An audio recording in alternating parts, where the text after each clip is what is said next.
முடக்க தாங்கிறது எங்கள் அம்மா வந்து நாங்கள் சின்ன பிள்ளையா இருக்கிறப்ப அடை தோசை செஞ்சு கொடுத்துருக்குறாங்க.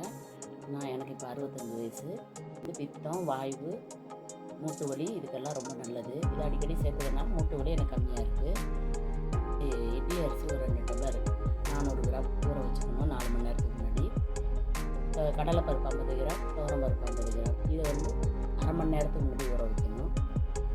5 வரமிளகா, அரை ஸ்பூன் சோம்பு, 5-6 பல் பூண்டு, தேவையான அளவு உப்பு போட்டு இதை கிரைண்டரில் முடக்க தாங்கிற 2 கை அளவு எடுத்து இதோட சேர்த்து கிரைண்டரில் நல்லா நைஸாக அரைச்சி வச்சுக்கணும். கொஞ்சம் வரவரன்னு இருக்கலாம்.